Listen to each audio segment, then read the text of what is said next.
Hello अस्सलाम वालेकुम। चल रहा है इंटरनेट चल रहा है। सर मेरी तरफ से कोई मसले हैं। मसले हैं। यस सर, मेरी तरफ मसले हैं। अभी आपकी आवाज़ में ठीक आ रही है। ठीक आ रही है। आपकी आवाज़ में ठीक आ रही है। तो ठीक है। ज़रा इंटरनेट सही चल रहा है।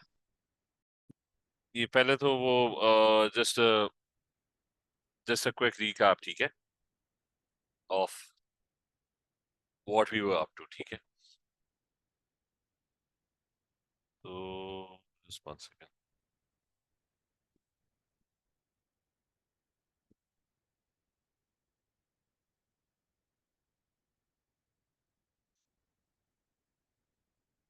चलो स्क्रीन आ रही है। अच्छा, रिमेम्बर एक्सट्रैक्शन। अच्छा, we were doing extraction of aluminium, right. और उसमें I told you that the extraction of अच्छा the extraction of reactive metals, उसका क्या था? When you have a reactive metal, so they're not going to get reduced by carbon. Carbon is less reactive. Carbon will not be able to steal oxygens because it's not reactive enough, right? So carbon will not be able to, and the reason you use carbon is something that's very cheap. Achha, so you can't reduce it using carbon. So the only method left is electrolysis of molten compounds, which is molten. Remember that has to be done at high temperatures. So, and also not aqueous solutions. Because I told you that aqueous solution, if you have NaCl and you want to get Na out of it, you're going to do NaCl molten. The positive Na ion will get attracted to the cathode where it will gain electrons and it will become sodium metal back again, right? Uh, it's not going to be aqueous solution. Keep that in mind, because if it's aqueous, so aqueous will have H+1 and OH -1. So if you remember electrolysis, if the electron comes in, then it's not going to go to Na, it will instead go to H+1. But if you remember the reactivity series, H is lower in the reactivity series, so H is the one that will gain electrons, and it's not going to be Na that will get reduced. So anyway, so it has to be molten compounds, not aqueous. Achha, so extraction of aluminium in detail, right? Which was that the ore with the rock that you extracted from, that's called bauxite, which basically has aluminium oxide. There's a name given to aluminium oxide that's called alumina. Sir आपकी आवाज़ बहुत break हो रही है। आपका last sentence क्या था sir? मैं कह रहा हूँ कि वो bauxite was the raw material, right? जिसके अंदर is my voice breaking for everyone?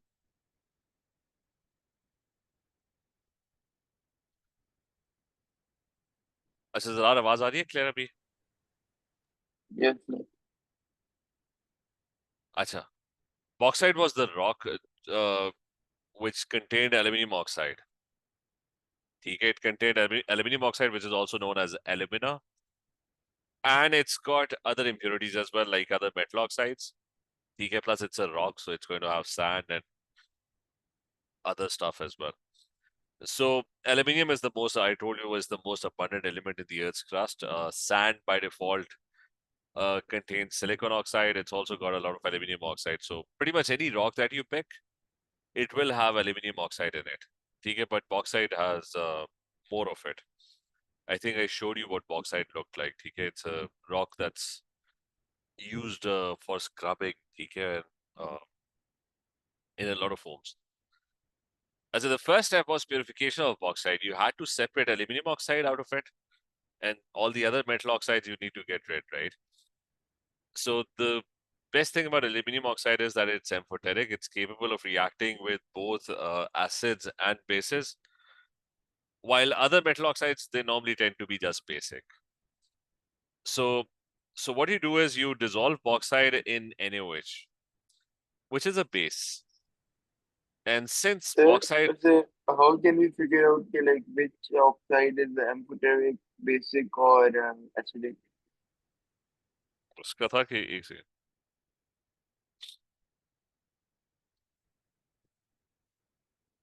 ये वाला तो amphoteric है, and the other metal oxides normally tend to be basic. I'll tell you, this is something that's very important, very basic as well, which is K. If you look at the periodic table, so I say here's your periodic table. One side is metals, the left side is metals, and the right side is non-metals, right?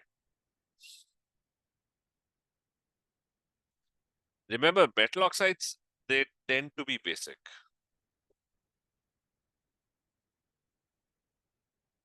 They are basic. I said, why are they basic? Because, for example, if you have sodium oxide, so sodium oxide has Na+1 and O-2. It's an ionic compound, right? So why are they basic? What's a base? Base is something that accepts H+1 ions.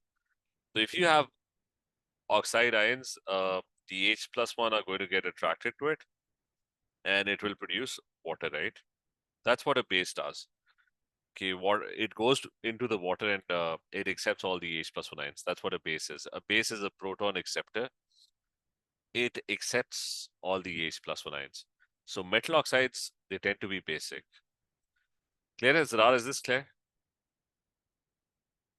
Yes, sir.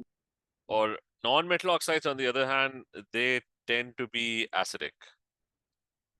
Non-metal oxides mostly are acidic. So why are they acidic? If I have sulfur dioxide or trioxide, it will react with water and it will turn into an acid, which is sulfuric acid. And it will be a proton donor, which means that it will produce a lot of H+1 ions. If I have carbon dioxide, it will also react with water and it will turn into carbonic acid, right? If I have NO2, that will also form nitrous acid or nitric acid. So all of them, they tend to react with water and they do the opposite. They produce H+1 ions. They produce a thing that is going to produce H+1 ions, okay? So most non-metal oxides, they tend to be acidic. Ye bhi clear? Is this thing clear? Yes, sir. Acha, the middle part, and the middle part, which starts around group 3, that's where you have metalloids, right? That's where the confusion is. So things that are on this line or close to this line, uh, they tend to be amphoteric. Okay, so you have, and they're very few. They're not a lot of elements that are amphoteric. You The got to remember. staircase is a through कौन सा element से? नहीं वो vague है. It's not a specific region. अच्छा वो staircase तो boron से, staircase ही है ना ये वाला? हाँ staircase ना boron से start होता है group 3, right? Alright. अच्छा, but anyways, so things that are close or somewhere in the middle, they tend to be amphoteric. They will have both metallic and non-metallic properties. So aluminium oxide, remember, is one amphoteric compound. You've got zinc oxide, you've got tin oxide, lead oxide. Okay? I mean, but mostly you should remember about aluminium oxide. That is amphoteric. It's not going to be a big question on this. Normally, the question that you get is how do you test whether something is acidic, basic, or amphoteric. So it's simple that you add an acid, the base will dissolve in it. Okay? So that would mean that it is basic if it's dissolving. You add a base, the acid will dissolve in it. If something dissolves both in acid and base, that compound is going to be, it's going to be amphoteric. Okay? So you're clear? You're not going to get a big question. Just remember aluminium oxide is amphoteric. Okay, clear? Yes, sir. Achha, but anyways, aluminium oxide was amphoteric. So how did we extract aluminium oxide from the rock? I mean, this is the rock, right? It contains both oxides. You add it in NaOH, which is a base. Okay, so it's a base. The base will not dissolve another base. Base and base, they don't react with each other. So there's no reaction. So the other metal oxides, nothing happens to them. They remain part of the rock. But so this is the rock. Aluminium oxide is the one that's amphoteric. So what happens to it? It dissolves. and forms goes into the solution. So aluminium oxide is dissolved, while the other metal oxides are filtered off. So they don't dissolve; they're just removed. And so now your solution contains aluminium oxide. All the other stuff has been filtered, has been completely filtered off. You clear? Is this clear?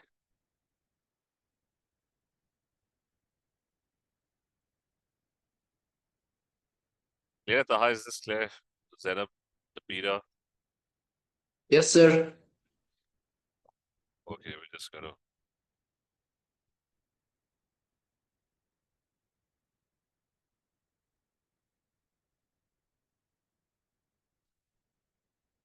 Okay, the next part is step number 2.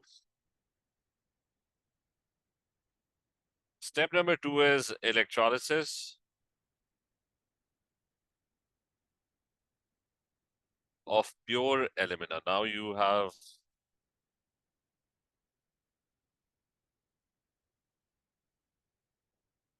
let's say electrolysis of pure alumina. That's step 2. The first thing is you need to know how the diagram would look like. So there's going to be, remember it's electrolysis, so there's a container. There's a so we have a container, and that container has a lot of electrodes in it. So there are thin rods that are added to it, and lots of them. So that's one. Yeah, that's number 2.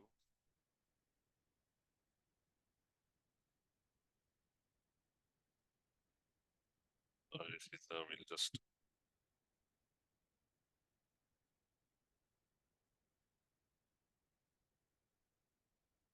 but here that's enough. Anyways, and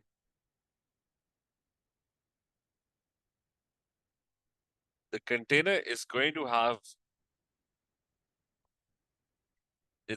aluminum oxide in it.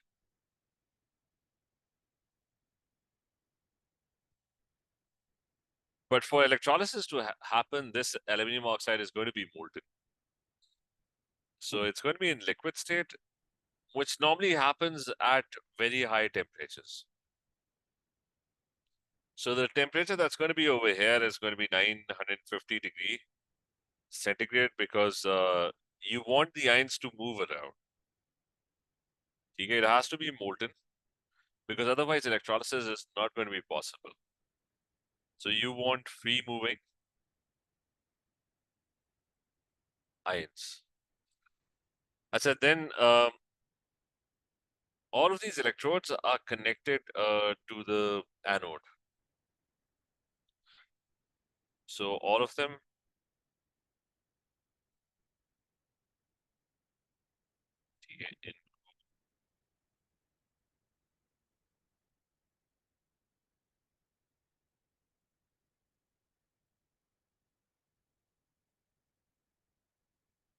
in, so they're all connected to the positive anode. So these are your anodes. These are all positive.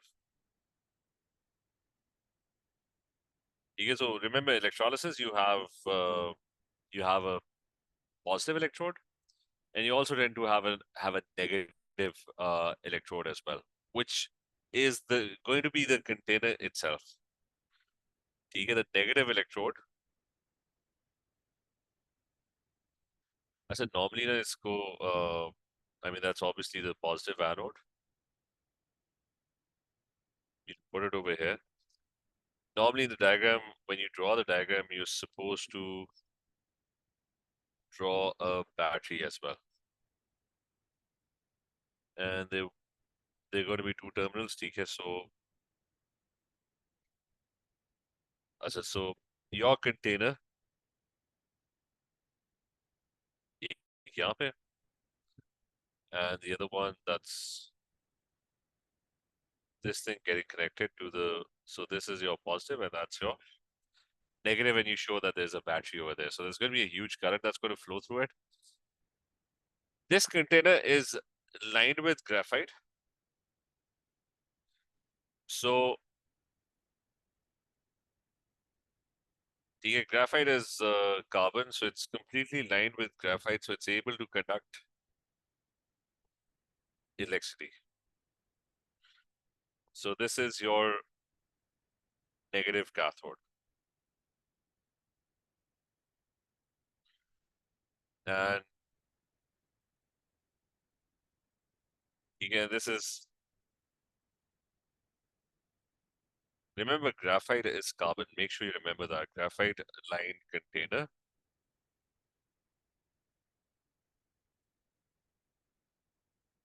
And the anode is also made out of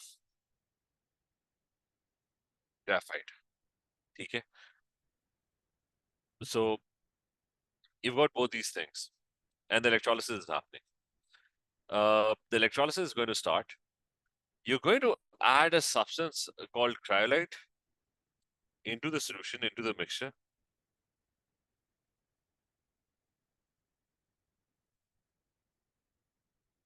So cryolite is added. The formula of cryolite is Na3Al(F6). Okay, there's a substance cryolite that's added, and the purpose of adding cryolite is, this is a question that's almost in every paper. So why is cryolite added? Cryolite is a salt that's added, and the main purpose is to reduce the melting point of alumina.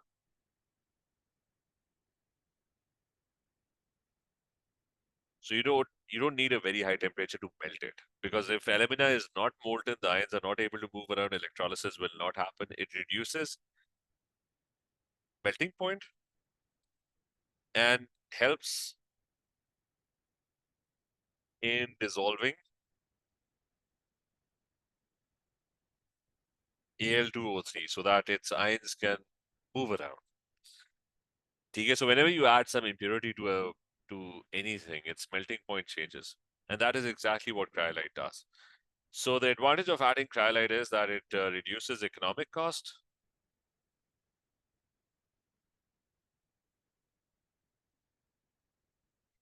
The ions are able to move around because you've got molten, so it increases electrical conductivity of the mixture.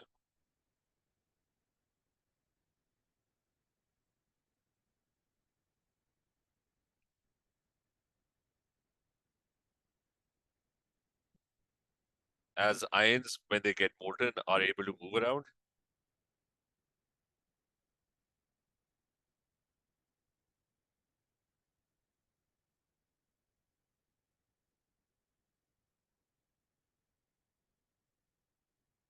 They're able to move around. So make sure you know why cryolite is being added. As anyway, so we've set up the electrolysis over here. Here's where you've got anodes and you've got cathode, okay? And there's aluminium ions and there is oxide ions that are going to be part of the solution. So all the aluminium ions which are positively charged will get attracted to the negative cathode. So the negative cathode is going to attract all the Al+3 ions. And all the negative ions, the oxygen ions, will get attracted to the positive. They're going to get attracted to the positive anode. Okay, so they're all there. So the positive ions get attracted to the cathode where they would eventually gain electrons. So Al+3 is, the battery is going to send in electrons. And so the battery is sending electrons. And those electrons are going to be gained by the aluminium ions. They're going to gain 3 electrons and they will turn into aluminium, molten aluminium metal.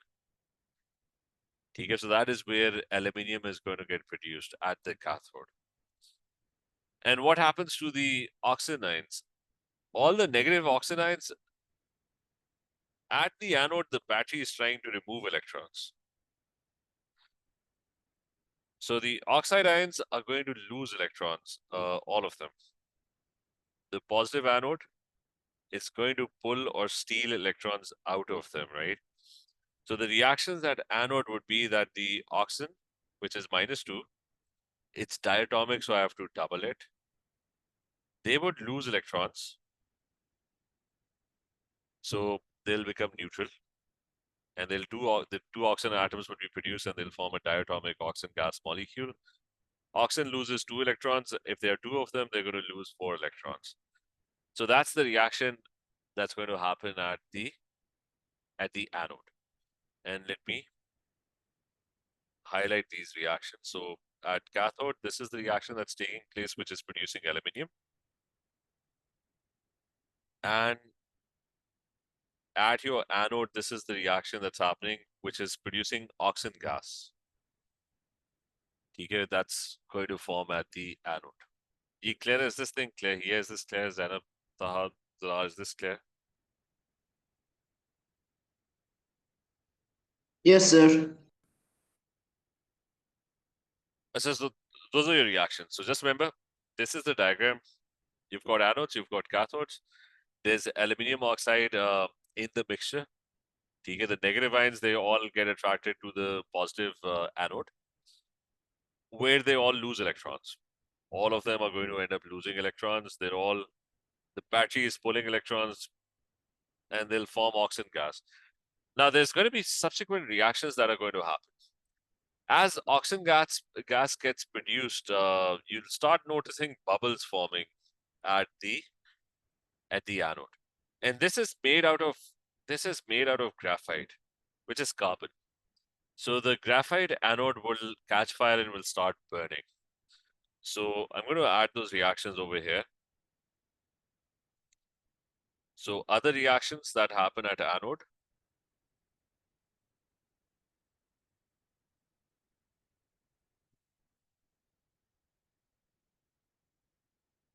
Number one, because there's so oxygen gas produced starts reacting with the graphite anode.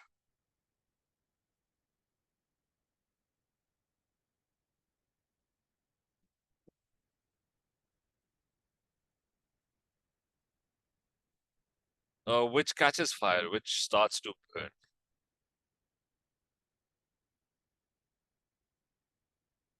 So the reaction is that carbon will react with oxygen. And there are going to be 2 reactions. One is that it will produce carbon dioxide, or it can also produce, if it incompletely burns, it will also produce carbon monoxide. Okay, that can also get produced. Arrows ठीक कर लें. अच्छा, so that can also get produced. There's another reaction which can happen is that since your mixture has cryolite in it, there are other negative ions that are going to be attracted to the positive anode, and those negative ions are, there's fluorine ions which are going to be there. So fluorine gas can also get produced. So some other reactions would be that F-1 ions from cryolite can also get oxidized, which means they can also lose electrons to the anode. And it's also diatomic, so I'm going to use 2 of them, 2 F-1 ions. They're going to lose electrons. They'll form 2 fluorine atoms, which will form an F2 gas molecule. And 2 electrons are going to be lost. So that's another reaction that can happen at your anode. Okay. So those are all the reactions which are happening. But the basic thing is that your electrolyte had 2 ions. It had aluminium ions, it had oxygen ions. The positive ions, they got attracted to the negative cathode, which was the container itself. The container was actually connected to the battery's negative terminal. And the aluminium ions, they all went there. The battery gave them electrons. The aluminium ions, they all ended up gaining electrons. They all turned into neutral aluminium metal atoms. The oxide ions, they all went to the positive anode. So lots of anodes were dipped into the solution. The battery is pulling electrons, removing electrons. So the oxygen ions, they lost electrons. 4 of them. Oxygen would lose 2 electrons, but there are 2 of them. So together they would lose 4 electrons. And oxygen gas was formed, and oxygen gas bubbles would then start burning up this graphite anode. And they'll form carbon dioxide and carbon monoxide. And since you are adding cryolite to it, there's going to be F-1 ions as well. TK. The cryolite was added to reduce the melting point at 950. Everything is happening at 950 centigrade. इसका current मैं बता देता हूँ कि what is the current that's used. Just 1 second.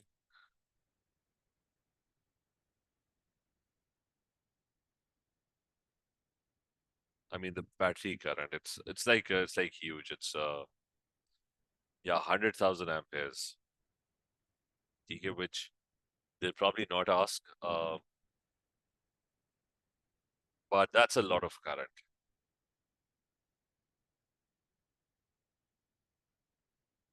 Okay, obviously this is happening at very large scale. So that is the total extraction of aluminium.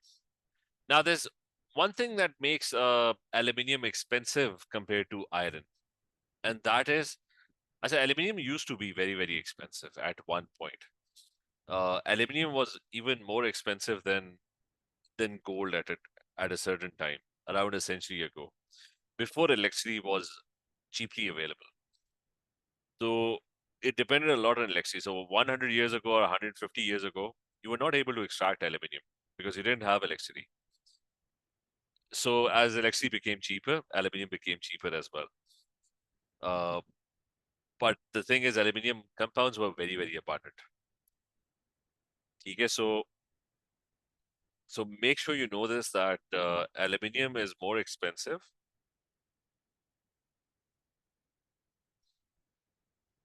as a metal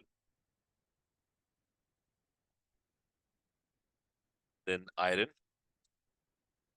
as it uses a lot of electricity. Lekin now the difference is not that much. It's aluminium is now almost the same, although iron is still cheaper. वैसे क्या rate है? इसका price देख लेते हैं कि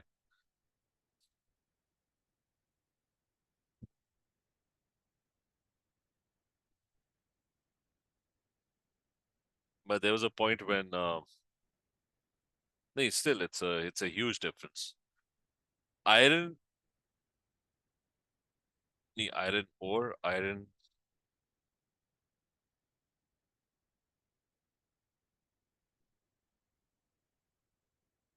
अच्छा यहाँ पे आ रहा है iron. नहीं अभी भी it's quite a difference. It's iron is $100 per ton and aluminium is $2,700 per ton. So still very expensive because it uses electricity. Okay, if you remember iron, extraction of iron, if we go back, before this we did extraction of iron and zinc.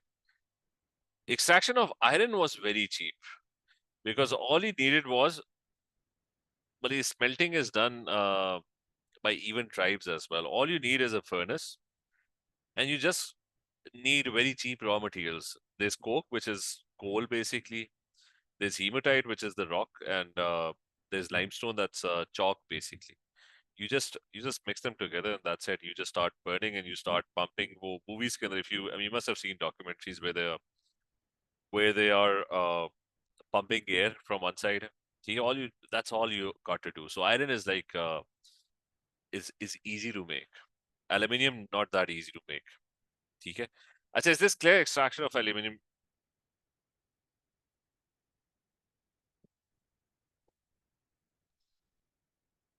Clear है कि नहीं clear? इबाद, Zarar, Hania. Yes, sir. Plus, one other reason for being expensive is also that you had to purify the bauxite as well initially. You know, step 2 था. Step 1 was that you needed to dissolve the rocks in NaOH so that your amphoteric aluminium oxide would dissolve and all the other basic metal oxides would not dissolve. So that also kind of, because NaOH is not something that's very cheap. It's so the extraction is like is like difficult. अच्छा, but the thing is, इसके uses पे आ जाते हैं. Aluminium is far superior than iron. So uses of aluminium.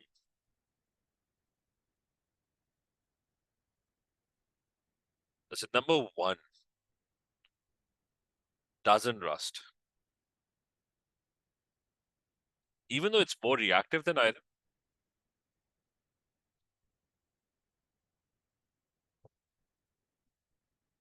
Okay, even though, क्या reason he doesn't even know why aluminium was so, even though it's more reactive than iron. What was the reason? Aluminium oxide की layer बन जाती है. ठीक है, even though it's more reactive than Fe. ठीक है, so वो दोबारा कर लेते हैं कि if you have a piece of aluminium, so the reason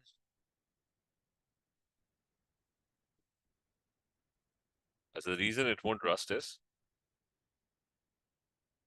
it will actually rust, but it will form a very non-porous, unreactive layer of aluminium oxide on top of it. So a non-porous, unreactive, tough layer of Al₂O₃ protects it.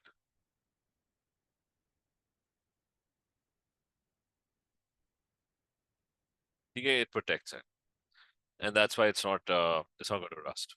The aluminium inside is going to remain protected, and the layer is like very shiny, and it's it's a good looking layer. So unlike वो rust की तरह, iron का rust that's just brown and uh, very brittle. It corrodes easily. It breaks off easily.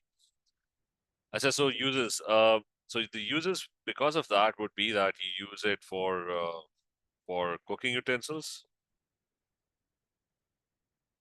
For the high temperatures where you're cooking stuff, you know it's not going to react. Cans, etc. Right? Then the second use is that it's very lightweight. It's very low density.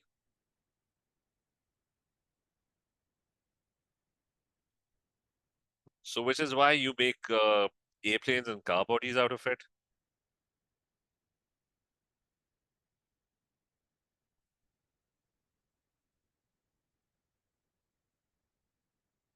And then there's one more, which is okay, so it's very lightweight. So car bodies, airplanes are all made out of aluminium. The third one is that it's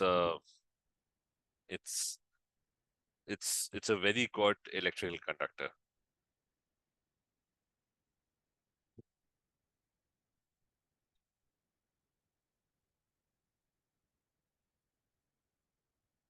Also a very good heat conductor as well.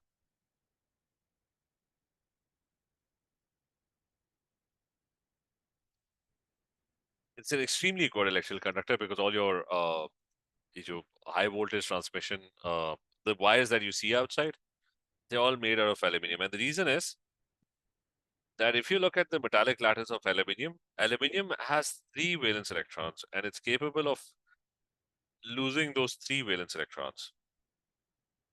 So when aluminium forms a +3 ion in the metallic lattice, it will lose 3 electrons. So there would be a lot of, so this could be 1, 2, 3 electrons, this one also losing 1, 2, 3 electrons, this one also losing 1, 2, 3 electrons, last one also losing. So the point is, there's a lot of delocalized electrons. So Al loses 3 electrons and has a lot of delocalized electrons.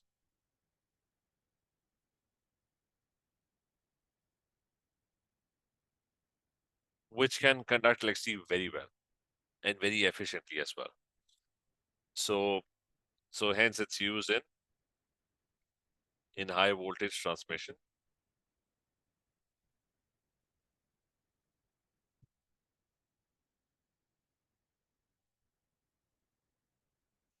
ठीक है, तो बस ये that's about aluminium. ठीक है, remember aluminium is about these three uses. They're going to ask a lot about these three uses. Plus, extraction of aluminium is very important. You get very big questions on that. ठीक है, clear है? So we'll continue tomorrow. We'll try and complete the chapter. ठीक है, tomorrow. Plus, I'm sending the notes as well. Okay, everyone. कोई question नहीं है किसी का?